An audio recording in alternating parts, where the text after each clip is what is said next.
परळीत टोळक्याकडून तरुणाला बेदम मारहाण करण्यात आलेली आहे आणि या प्रकरणी 7 जणांना पोलिसांनी पेड्या ठोकल्या, तर इतर 3 ते 4 जण अजूनही फरार आहेत। तरुणाचं अपहरण केलं गेलं, नंतर त्याला रिंगण करून अमानुष मारहाण करण्यात आली।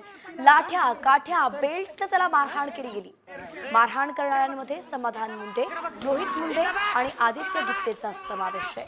तर आता दुसरा व्हिडिओ सुद्धा समोर आलाय, ज्यात मारहाण करण्यात आलेल्या तरुणाला माफी मागायला लावली आहे। चक्क पाया पडत त्याला माफी मागायला लावली आहे आणि या दोन्ही व्हिडिओंमुळे आता पुन्हा एकदा बीड चर्चेचा विषय ठरलाय। तर मारेकरी सगळे पोरं जे आहेत ते कराडची पोरं आहेत अशी चर्चा। नेमकं काय घडलंय ग्राफिक्सच्या माध्यमातून सविस्तर पाहूयात। परळीच्या जलालपूर मधल्या कार्यक्रमात एक वाद झाला होता आणि त्यातूनच तरुणाला मारहाण करण्यात आल्याचं कळतंय। 10 ते 12 जणांच्या टोळक्यानं तरुणाचं आधी अपहरण केलं, नंतर त्याला एका मोकळ्या पटांगणात नेलं आणि त्यानंतर या टोळक्यानं त्याला अमानुष मारहाण केली आहे। मारहाण झालेल्या तरुणावरती सध्या रुग्णालयात उपचार सुरू आहेत, इतका तो जखमी झाला। तर पोलिसांकडून गुन्हे दाखल करण्यात आले, 7 जण अटकेत आहेत, 4 ते 5 जण फरार आहेत।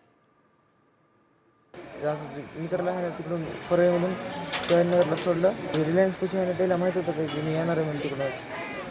मग तिथं आहे ना त्यानं 4-5 गाड्या घेऊन मला डायरेक्ट रस्ता रोखला, मारहाण करून गाडी बसवल्या आणि तोंड दाबून वरून नेलं। हां बोलत होते ह्याला सोडायचं नाही, आता ह्याला मारून टाकायचं आणि ह्याचा संत देशमुख पार्टच करायचा, त्याला सोडायचंच नाही, त्याला फाशी द्यावा। ते मारून टाकत होते, माणसानं बघितलं नसतं तर मी जिथंच राहत नव्हतो। याच प्रकरणावरून सामाजिक कार्यकर्ते अंजली दमन यात पुन्हा एकदा संतापले आहेत आणि बीड मध्ये सुद्धा ऑपरेशन सिंदूर राबवलं जावं अशी मागणी त्यांनी केलेली आहे। पाहूयात काय म्हणाले।